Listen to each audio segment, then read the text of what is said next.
Welcome to the Toca Backstage Podcast. Join Toca's Executive Director, Chris Wolf, in conversations with the artists and people behind the scenes of the Torrance Cultural Arts Foundation's performances and events.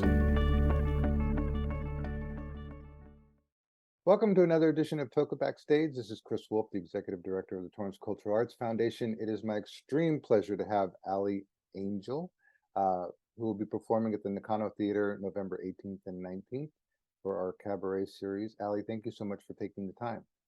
Thanks for having me. So I'm curious, how I've listened to I've watched some of your videos. I've listened to your music. What's the best way you would describe your music? What's your elevator pitch?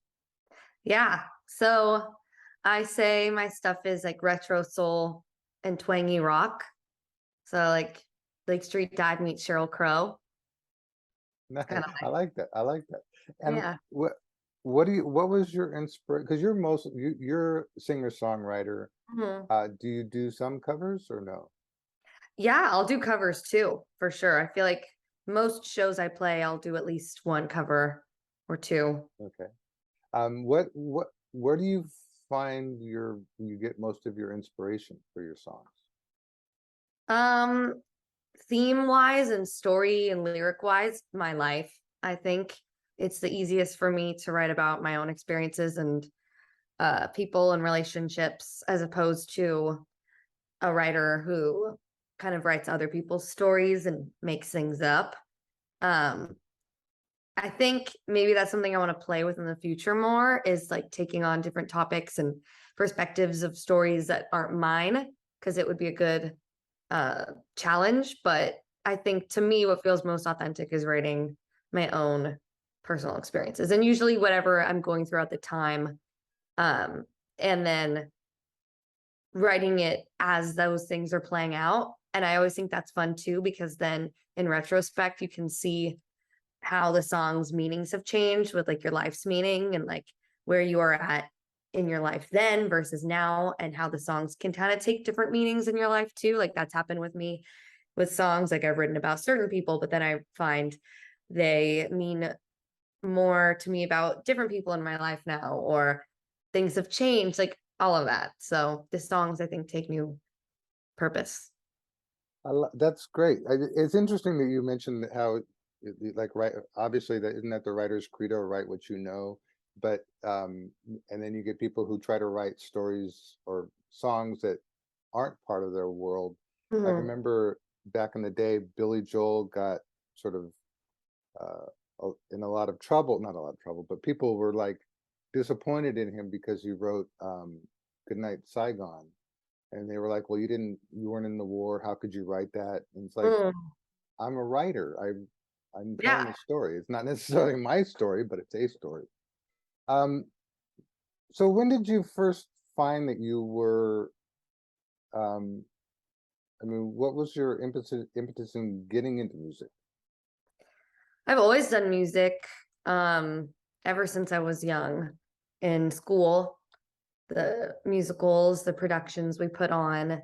I started guitar lessons in third grade, and my parents really wanted me to do piano first because they had been told by everybody that piano is easier and kids stick with it more. But I was really adamant on doing guitar.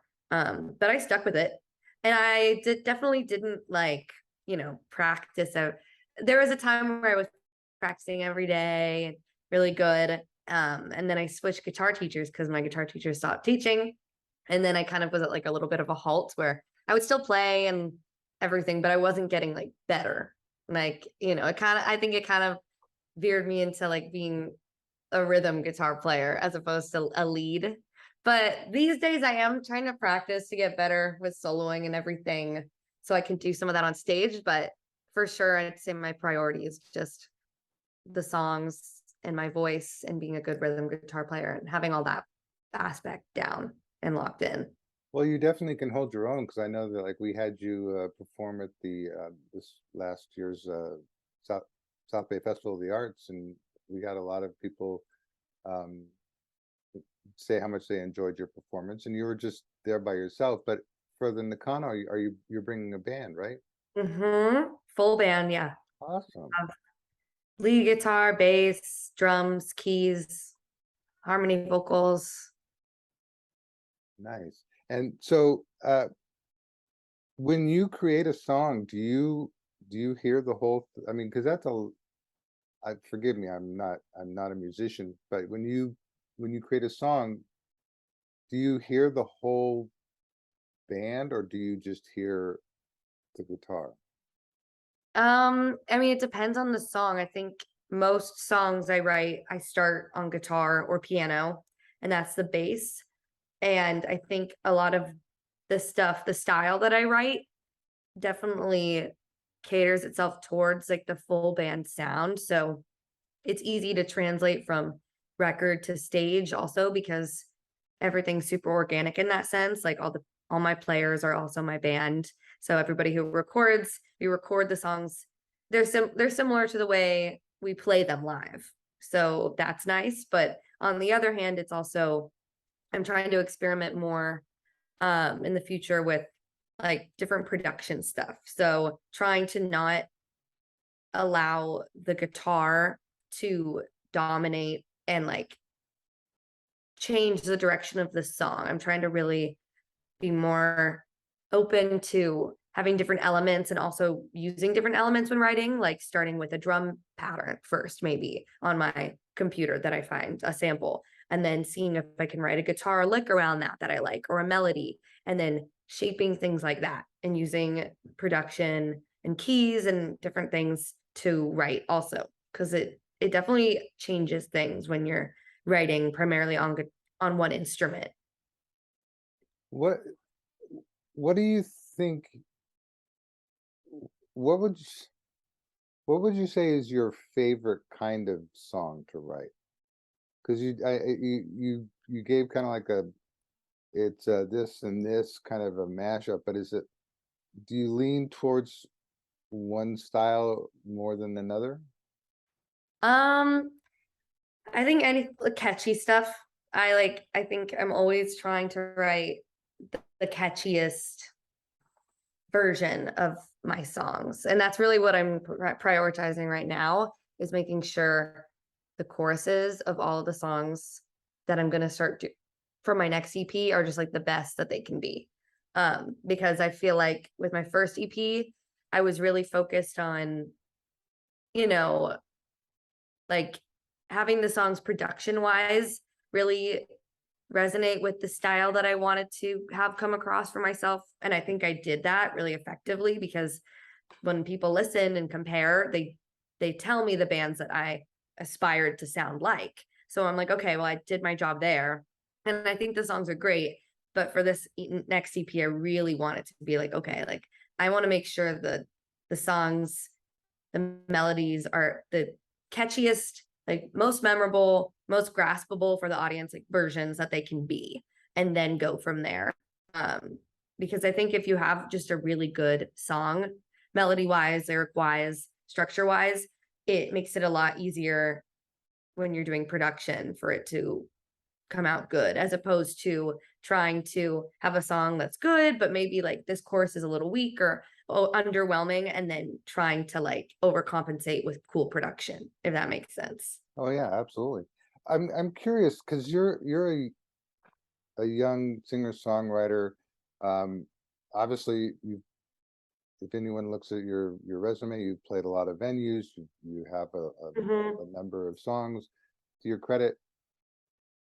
How was it for you to start out, and what do you think you attribute to maintaining your sanity?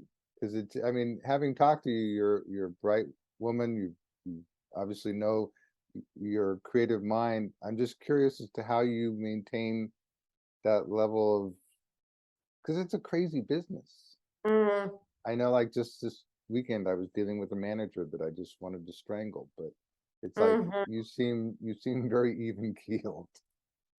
I don't know. I mean, I think I also have learned a lot about the reality of this lifestyle and like this career choice in the past, especially like year and a half. and how it's really just a grind and like a little bit of slow burn in a lot of ways, but not in a bad way, more so just in a way where I think it's like a lifelong growth, of like becoming a better musician, becoming a better writer, becoming a better performer, becoming better and learning the business and knowing which things work for you and which don't. And like, it's different than other careers in that sense. Like you don't, you can go to school for music, but you can't really like, there's no right or wrong way to make it in music. Everybody has a different story and everything works different for them. Whereas with other careers, it can be very like, you do this, then you do this, then you do this, then you make more money, then you get this promotion. And like in music, it doesn't work like that. So you just have to accept that like you're going to be in it for the long haul and it's not going to look the way you might think it will. And you just have to let go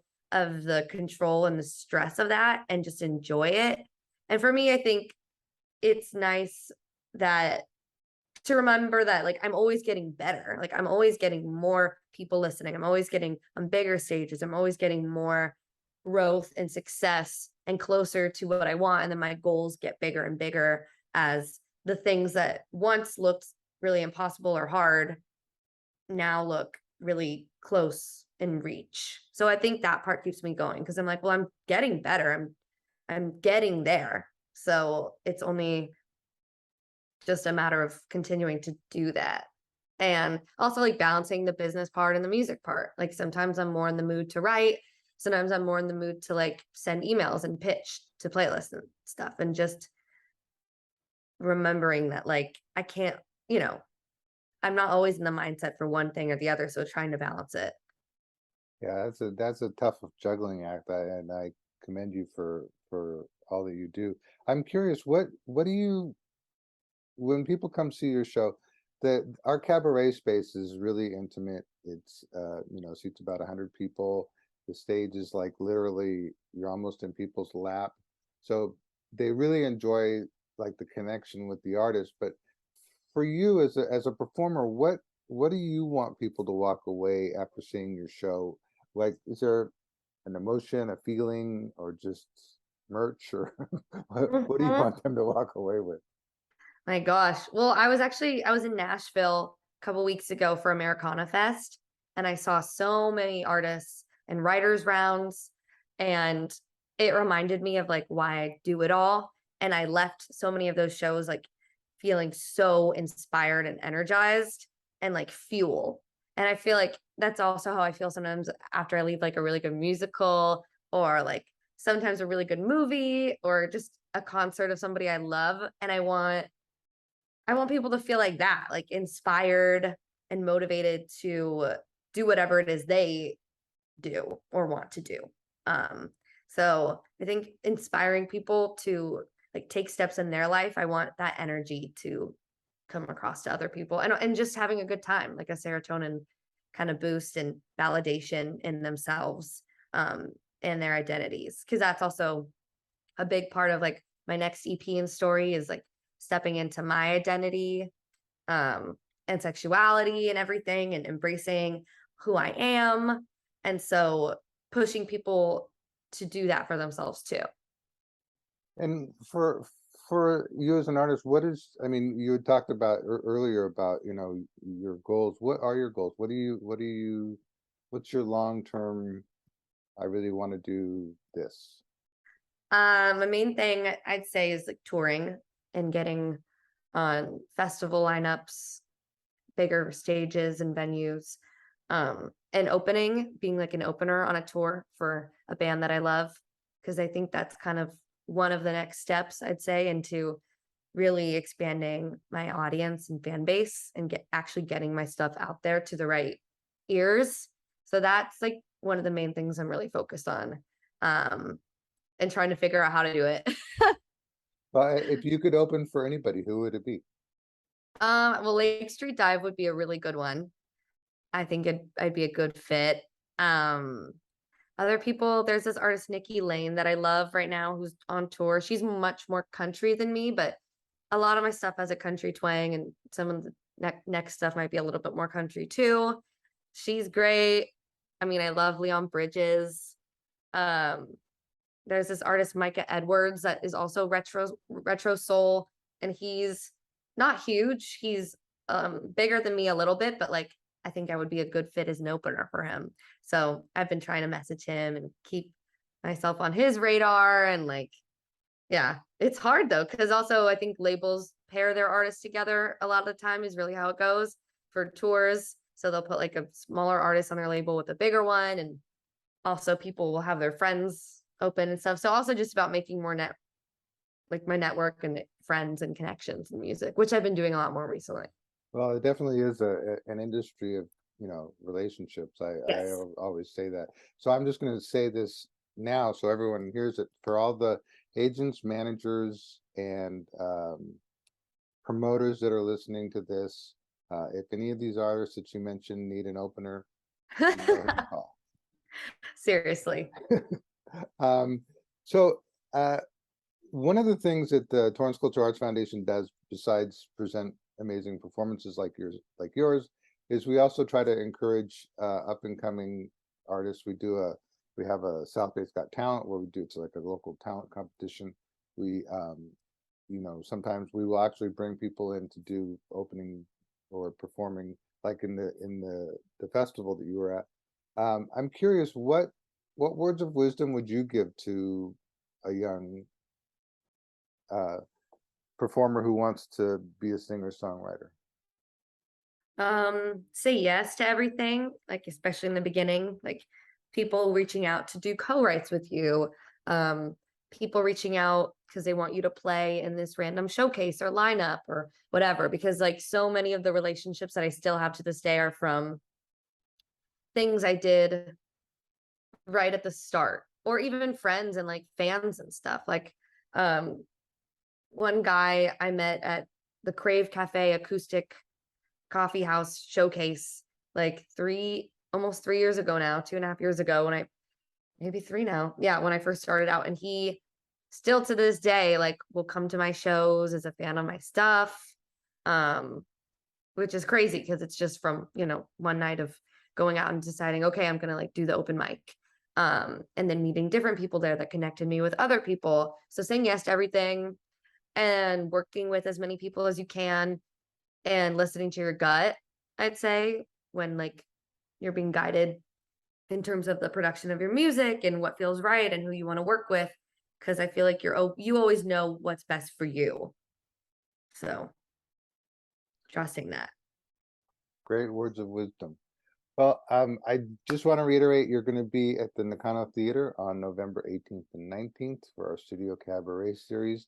It was an honor to speak with you, and I hope everyone comes. And again, I want to know if any agents or managers or promoters reach out to you to be an opener, because I will spread the word, and I hope anyone who listens to this will do the same. I would love that. Anybody in retro soul, twangy rock, bluesy rock, indie soul pop, you need an opener, I will be there. I'll do the splits on stage. We'll bring horns. Awesome. Bring it all. Well, Ali, thank you so much, and we look forward to seeing you in November. Thank you. I can't wait.